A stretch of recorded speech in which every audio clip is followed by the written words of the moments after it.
Saudi యువరాజు బంధువులను చంపి బిలియన్లు ఖర్చు చేస్తాడు. సౌద్ ఇంటి విలువ 1.4 ట్రిలియన్ డాలర్లు. మొహమ్మద్ బిన్ సల్మాన్ దాని భవిష్యత్ పాలకుడు. కొంతమంది అతన్ని మానసిక రోగి అని పిలుస్తారు. మరియు ఎందుకు అని అర్థం చేసుకోవడం కష్టం కాదు. అతను హంతకుల బృందమైన టైగర్ స్క్వాడ్ ను నియమిస్తాడు. ఒక జర్నలిస్టును కూల్చివేసేందుకు అతను ఆదేశించాడని చెబుతారు. రాజభవనాలు, పడవలు మరియు లియోనార్డో చిత్రాల కోసం అతను బిలియన్లు ఖర్చు చేస్తాడు. ఒకప్పుడు సంస్కర్తగా ప్రశంసించబడిన అతన్ని ఇప్పుడు నియంతగా పరిగణిస్తారు. మొహమ్మద్ బిన్ సల్మాన్ వయస్సు కేవలం 37 సంవత్సరాలు. అతను ఎంబీఎస్ లేదా మిస్టర్ ఎవ్రీథింగ్ అని పిలుస్తారు. అతను రాజు సల్మాన్ 8వ సంతానం. అతని 87 ఏళ్ల తండ్రి ఇంకా బతికే ఉన్నాడు. కానీ అతను అల్జీమర్స్ తో పోరాడుతున్నాడు.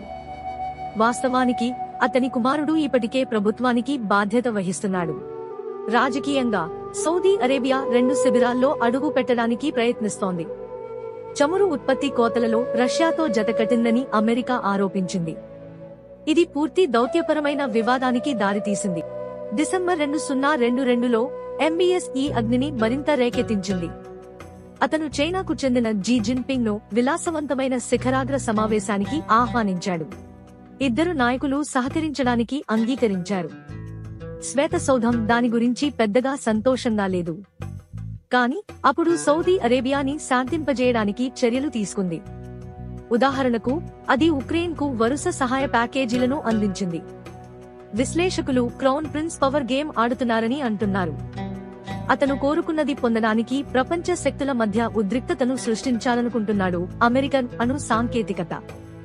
ఎంబీఎస్ యొక్క ప్రారంభ సంవత్సరాల గురించి లిటిల్ కు తెలుసు. అతను 12 సంవత్సరాల వయస్సు నుండి తన తండ్రికి కుడి భుజం. తన సోదరుల మాదిరిగా విదేశాలలో చదువుకోలేదు. బదులుగా అతను సౌదీ అరేబియాలో తన న్యాయ పట్టా పొందాడు. 2009లో అతను తన తండ్రికి ప్రత్యేక సలహాదారు అయ్యాడు. కేవలం 29 సంవత్సరాల వయసులో అతను ప్రపంచంలోనే అతిపిన్న వయస్కుడైన రక్షణ మంత్రి అయ్యాడు. ఎంబీఎస్ వివాదాస్పద ఖ్యాతిని కలిగి ఉన్నాడు. 2015లో రాజు అబ్దుల్లాను చంపడానికి అతను కుట్ర పన్నాడని ఆరోపించబడింది. అతను విష ఉంగరం కోసం మరియు మామ కోసం ప్రయత్నించాడని చెప్పబడింది. 2017లో అతను యువరాజులు మరియు వ్యాపారవేత్తలను ప్రక్షాళన చేయాలని ఆదేశించాడు.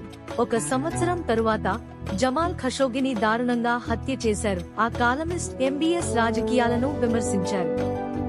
అతని శరీరాన్ని ముక్కలు చేసి యాసిడ్ లో కరిగించారు. ఇది ఎంబీఎస్ పని అని సిఐఏ తేల్చింది. అతను టైగర్ స్క్వాడ్ అనే హంతకుల బృందాన్ని నియమిస్తాడు. వారు అతని ఆదేశం మేరకు హత్యలు మరియు హింసలు చేస్తారు. తన బంధువులను అరెస్టు చేయడంలో క్రౌన్ ప్రిన్స్ కూడా ప్రవృత్తిని కలిగి ఉన్నాడు. అతను 3 సౌదీ రాజకుటుంబ సభ్యులను తెలియని కారణాల వల్ల నిర్బంధించాడు. కానీ అతను కొన్ని మంచి పనులు కూడా చేశాడు. అతను విజన్ 2030 అనే ప్రణాళికను రూపొందించాడు.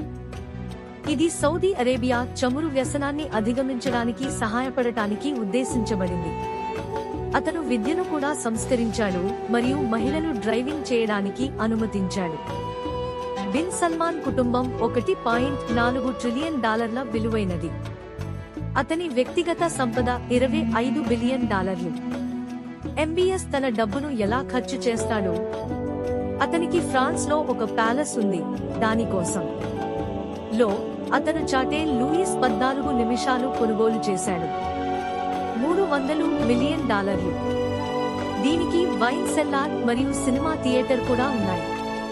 పారదర్శక నీటి అడుగున గదితో కూడిన కందకం కూడా ఉంది.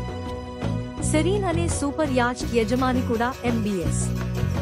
దీనిలో 15 గదులు మరియు అనేక స్విమ్మింగ్ పూల్స్ ఉన్నాయి. కిరీట యువరాజు తన సొంత private airline sky prime aviation ను నడుపుతున్నాడు.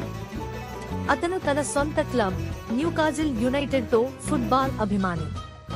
అతను కడపై కూడా ఆసక్తిని చూపిస్తాడు. ఎంబీఎస్ లియోనార్డో డా విన్సీ యొక్క సాల్వేటర్ ముండి కోసం 450 మిలియన్ డాలర్లు ఖర్చు చేసింది. ఇది ఇప్పటివరకు అమ్ముడైన అత్యంత ఖరీదైన పెయింటింగ్ గా మారింది. స్పష్టంగా కళాఖండం ఇప్పుడు విదేశాలలో తన సూపర్ యాచ్ ను వేలాడుతోంది.